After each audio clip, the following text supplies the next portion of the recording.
de receber aqui nas nossas conversas sobre neoplatonismo o professor Júnior Baracá, tradutor de Plotino, pesquisador, estudioso também do pensamento antigo em geral. E eu gostaria de dar boas-vindas e vamos tratar hoje de um tema bastante complexo e importante para a tradição neoplatônica, para a filosofia de uma maneira geral, né?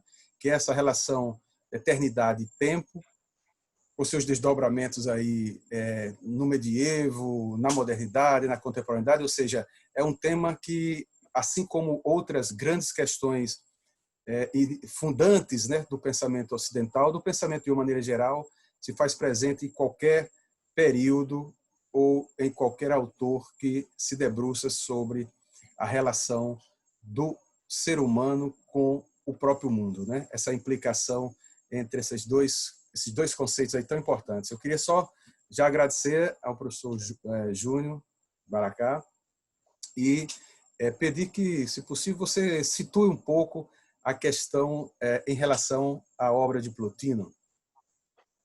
Boa noite, Cícero. Muito obrigado pelo convite. Fico muito feliz de poder participar.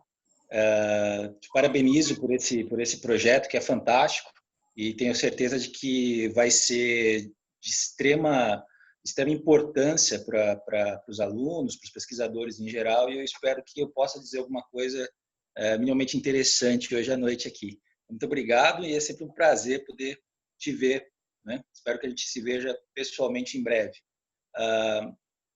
Sim, como você bem introduziu, né, essa questão do tempo e da eternidade e do tempo em alguns autores, em algumas correntes, em alguns problemas filosóficos ou teológicos, ela perpassa a antiguidade, o medievo, e entra na Idade Moderna, contemporânea, como a gente bem sabe, né? O Plotino, ele tem uma contribuição bastante importante, né? A influência do Plotino nesse assunto, especificamente, é muito marcante, né? Nos autores que vêm depois dele. Por curioso que pareça, mais pela sua reflexão sobre a eternidade do que sobre o tempo. Embora a sua reflexão sobre o tempo seja bastante interessante, eu diria que a maior contribuição que ele fez nesse campo, na história da filosofia, foi em relação ao conceito de eternidade. O Plotino escreveu um tratado especificamente sobre a eternidade e o tempo, né? Como outras pessoas já devem ter falado, eu só vou falar rapidamente para que quem esteja nos assistindo saiba mais ou menos do que a gente está falando. O Plotino, ele escreveu uma série de tratados, e quem publicou esses tratados foi um amigo, discípulo dele, chamado Porfírio, que os organizou de acordo com uma ordem que ele entendia, enfim, que nós não vamos entrar nisso agora, mas ele organizou dentro de uma certa ordem, deu títulos a esses escritos, e dentro dessa organização ele os organizou em uma certa ordem, com um certo número, digamos assim, né? Então, esse tratado do Plotino, que é o Tratado sobre a Eternidade e o Tempo, título dado pelo Porfírio, não pelo Plotino, é o tratado que nós costumamos chamar de 3.7. É o terceiro tratado da Sétima Enéada. E é o tratado de número 45, na ordem cronológica. Bom, isso dito, né, o Plotino, ele escreveu um tratado inteiro dedicado a essa questão da eternidade e do tempo. Por incrível que pareça, ele é extremamente coerente, né? A gente não espera esse tipo de coerência, geralmente, nos autores antigos, mas ele é extremamente coerente quando ele aborda a eternidade e o tempo em outros tratados. Só que ele sempre o faz de maneira bem mais sucinta. Não é nesse tratado, né, o Tratado sobre a Eternidade e o Tempo, o 3.7.45, em que o Plotino se debruça sobre esse tema, né, da eternidade do tempo. Bom, esse tratado ele se organiza de uma maneira bastante clara e bastante interessante e, ao mesmo tempo, né, como todos os outros escritos do Plotino, ele envolve todos os outros assuntos da filosofia plotiniana, né? A filosofia plotiniana, um comentador disse, é aquela que em toda página, toda ela está latente, né? Você não consegue, é difícil você isolar uma parte e tratar dessa parte como se não tivesse nada a ver com o resto da filosofia, né? É muito fácil, por exemplo, a gente pode falar agora da teoria do tempo do Aristóteles e a gente não precisa abordar nada da metafísica, por exemplo, completamente independente. No caso do Plotino, não. Então, uma coisa que é importante a gente ter em mente, né, ao começar a falar sobre a eternidade e o tempo, no Plotino, é a estrutura da realidade tal qual Plotino a concebe. Eu vou falar disso com bastante brevidade, né, e a gente pode explorar um pouco depois, se for o caso. Acredito que outros participantes já tenham falado também, mas sempre convém, né? O Plotino, ele no século III depois de Cristo, ele se diz, né, um intérprete de Platão e dos outros filósofos antigos, e o que é bastante verdade, né? Ele, de certa forma, está numa posição muito parecida com a gente, porque todo e qualquer assunto que ele queira discutir, ele tem antes de si uma tradição enorme e riquíssima de pensamento com a qual ele precisa dialogar, né? Com a qual ele se confronta, que ele adapta, muda, responde. E então ele parte, né, basicamente, de Platão, mas não só de Platão.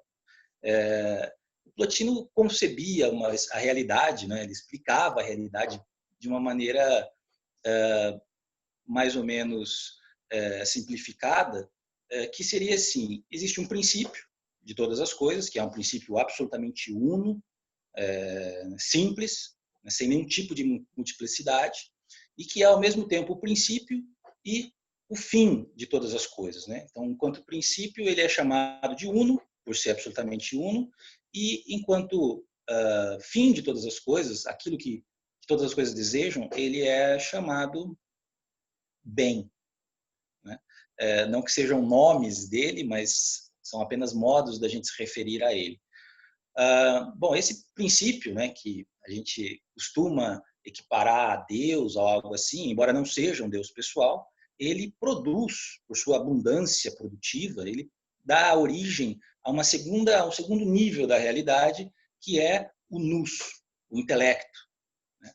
E esse é o nível da inteligência, da inteligência da vida, da inteligência, da vida e do ser, né? A famosa tríade aí, né? O ser, o intelecto e a vida. Esse segundo nível, ele é uma mistura, ele é uma fusão bastante original do mundo das ideias platônico, né, do mundo inteligível platônico, com o primeiro motor aristotélico, aquele que pensa a si mesmo, né? Ele é ao mesmo tempo um intelecto só que uma unidade que é múltipla e que se pensa a si mesmo. Esse segundo nível ainda dá origem à alma, né, à hipóstase, como a gente se refere, né, à realidade da alma, que é uma só, mas que acaba se dividindo quando quando produz, né, o mundo sensível. Bom, o mundo sensível é composto de forma e matéria. A matéria é algo completamente... é a privação de toda e qualquer determinação. E eu não vou entrar muito nisso, porque esse é um outro problema bastante espinhoso. Mas o mundo sensível é esse nosso mundo cotidiano aqui, né? Da nossa apreensão mais imediata. Pois bem, então essa é mais ou menos a realidade tal qual Plotino a concebe, né? Por que é importante a gente ter isso em mente? Porque eternidade e tempo são conceitos, ideias, noções que vão se aplicar a níveis diferentes dessa realidade. Então, a gente tem que ter mais ou menos isso em mente, e eu vou retornar a isso daqui a pouco, né? O que seria interessante, eu acho, a gente introduzir é o lugar desse tratado na história da filosofia. O que eu quero dizer com isso? Antes de Plotino, claro, vários outros autores se debruçaram sobre esses temas, né? Entretanto, para a gente não restou nada anterior a Platão que seja significante sobre isso, a não ser Parmênides, e eu já vou falar sobre isso. Platão tem uma passagem que é fundamental para esse tratado do Plotino e que é extremamente críptica, né? Ela não diz nada no final das contas, e vou retornar a isso também. E depois nós temos o Aristóteles, né, que tem uma teoria do tempo extremamente interessante, extremamente prática, né, algo bastante atual, na verdade, a gente pode retornar a isso depois. E fora isso, nós só temos o Plotino depois. Quer dizer, o que os estoicos disseram, o que Epicuro diz, outras possíveis discussões foram perdidas, né? Então, esse tratado do Plotino, ele é o único tratado, além da discussão aristotélica, entre os gregos, pelo menos, né, antes de Agostinho, que é uma reflexão profunda, detida e clara. Bom, clara não, desculpa, essa não é a palavra que eu quis dizer, mas enfim, é uma tentativa, né? Uma tentativa, um esforço extenso, de fôlego, de dar conta da eternidade do tempo. Esse tratado, né, como eu tinha dito, ele tem uma estrutura bastante clara, uma estrutura muito clara. Ele se compõe de 13 capítulos, que na verdade parágrafos, capítulos, que na verdade é uma numeração dada pelo Marcílio Ficino quando fez a sua tradução no século XV. Mas, enfim, a gente ainda usa, né, essa divisão dos tratados, dos parágrafos, perdão. Esse tratado, ele é formado por 13 capítulos ou parágrafos. E ele tem uma estrutura muito clara e é extremamente, vamos dizer, bem organizado para o Plotino, né?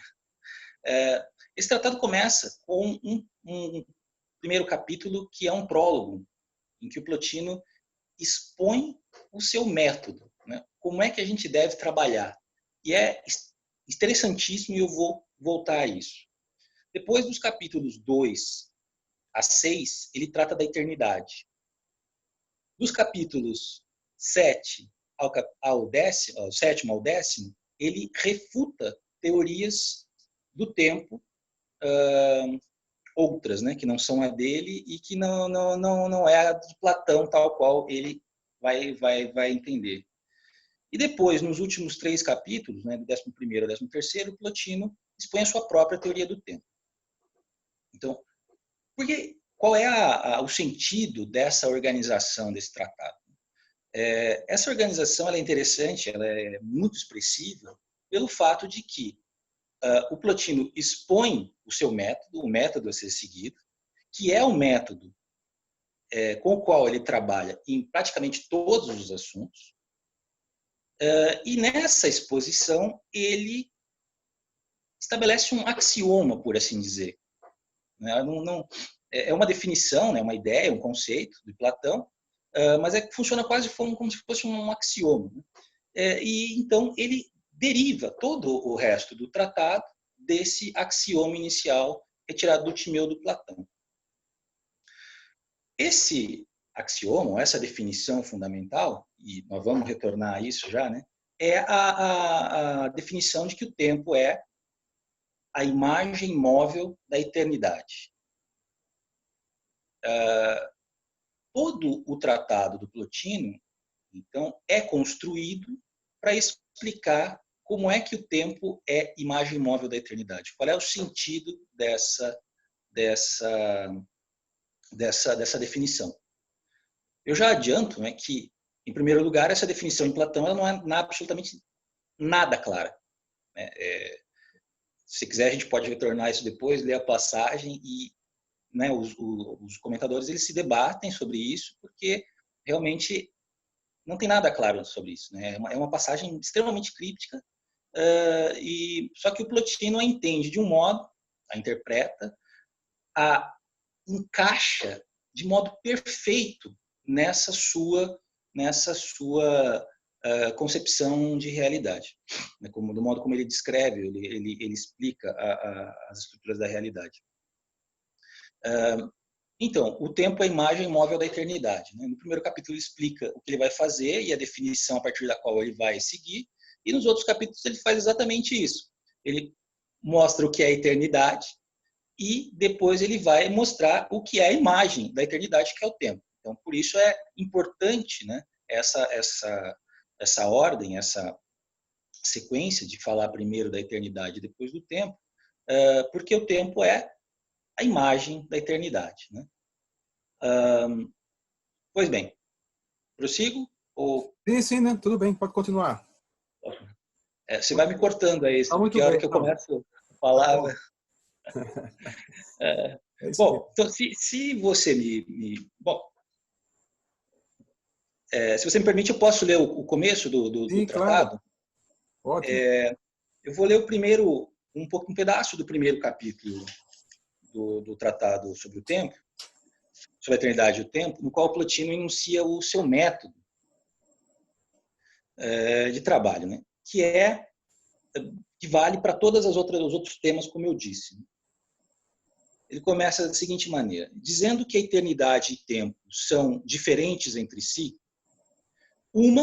a eternidade, né, concernindo a natureza perpétua, e o tempo ao devir e a este universo sensível, nós pensamos ter em nossas próprias almas, espontaneamente, e como que por intuições imediatas do pensamento, uma experiência manifesta acerca deles, referindo-nos sempre a eles e evocando-os a respeito de tudo.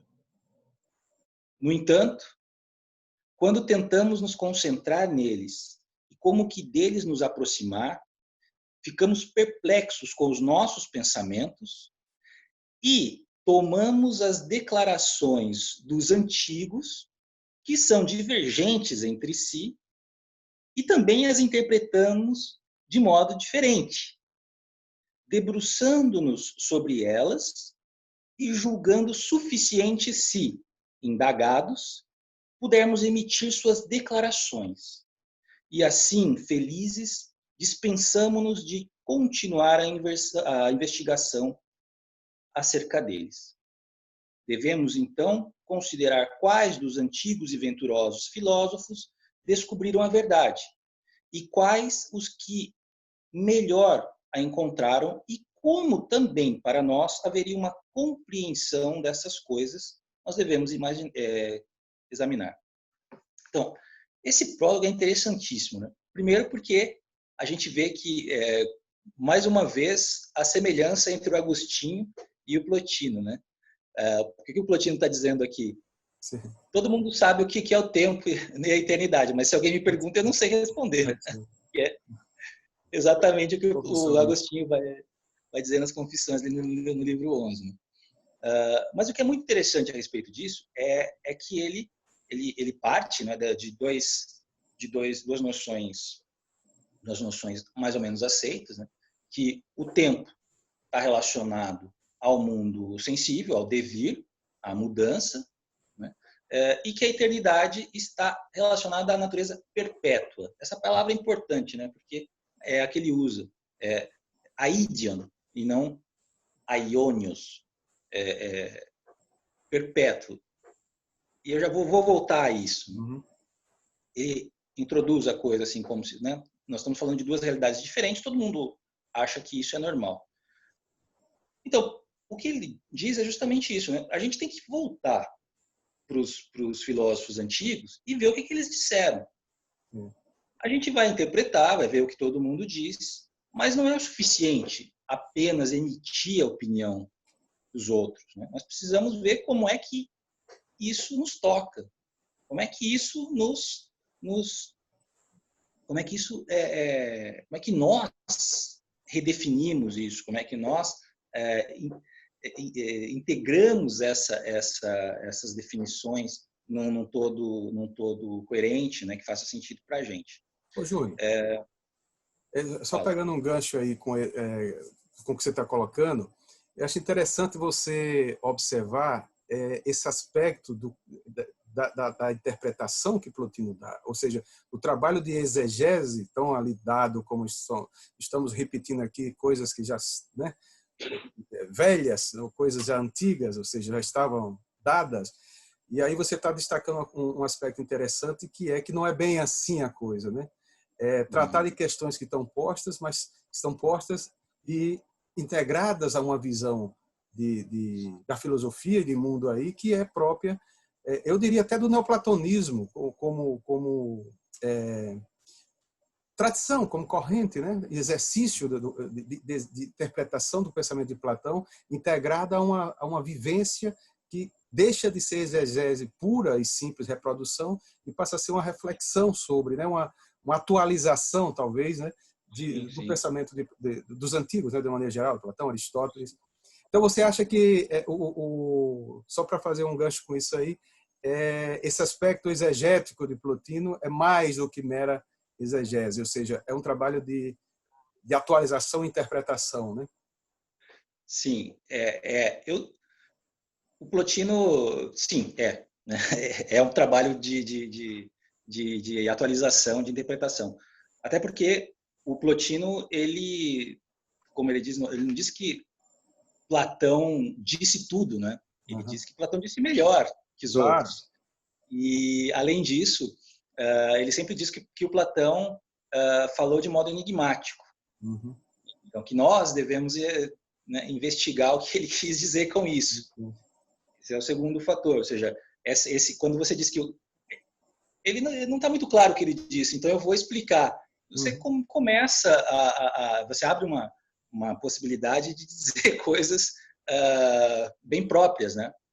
E o terceiro fator, como a gente vai, eu vou esmiuçar um pouco isso, é que realmente o Plotino, assim como os outros neoplatônicos, né, eles não têm praticamente nenhum compromisso com a letra do texto, sabe? É mais uma inspiração do que um trabalho de exegese que realmente se atém a explicar o que foi dito. Eu diria que talvez em outros casos, nos casos dos comentários mesmo, né? Sim. Como Próclo, Hérmias e outros, que vão comentando o texto, né? Que citam o texto e comentam, eles têm um pouco menos de espaço para fugir. Embora você conhece o Próclo bem melhor do que eu, você sabe que ele consegue citar o Platão e tirar de lá uma interpretação completamente diferente, né? Sim, sim. No caso do Plotino, é muito curioso, porque ele realmente não tem nenhum compromisso com o texto platônico, sabe? Nesse caso, é muito curioso. Nesse caso, esse exemplo é magnífico, né? Porque é uma inspiração. Agora, o que é interessante, assim, não é uma inspiração sem lastro, uma inspiração qualquer, né? As respostas que o Plotino encontra são sempre platônicas. Existem diretrizes no seu modo de operar que são platônicos. A distinção entre sensível e inteligível, a imortalidade da alma, coisas do tipo, né? São conceitos platônicos que, para ele, são diretrizes e ele sempre vai lidar com isso. Agora, nem sempre, eu diria que na maioria das vezes, não. Nem sempre ele, ao explicar Platão, entende aquilo que nós entendemos. Então, esse caso é muito interessante. Esse caso é muito interessante e eu vou esmiuçá-lo um pouco daqui a pouco, né? Certo. Enfim, não sei se Sim, prossigo. sim, sim. Só que a gente pontuasse esse caráter Não, vivo, né? Eu acho que a questão da relação com a filosofia de uma maneira muito viva, não muito mero vivo. comentadores, né? Uma coisa mesmo Exato. integrada a uma prática da filosofia. Eu acho que Não, tá. e essa ideia de comentador, né? Ela é muito, vamos dizer, enganadora, né? Porque os antigos comentadores, como eu disse, eles não tinham Sim, caráter. esse rigor e esse pudor que a gente tem com o texto, né? Quando a gente vai explicar o texto, a gente tem muito mais pudor, porque, não sei, se eu chegar aqui e começar a ler o Plotino e falar uma bobagem muito grande, você vai falar para mim, olha, Júnior, não é assim, cara, porque tá errado, o Plotino diz isso em outro lugar, isso daí que você está dizendo é uma bobagem. Mas os antigos, eles tinham uma liberdade com o texto que eles comentavam, que era muito diferente da nossa. Então, a ideia de comentador, ela está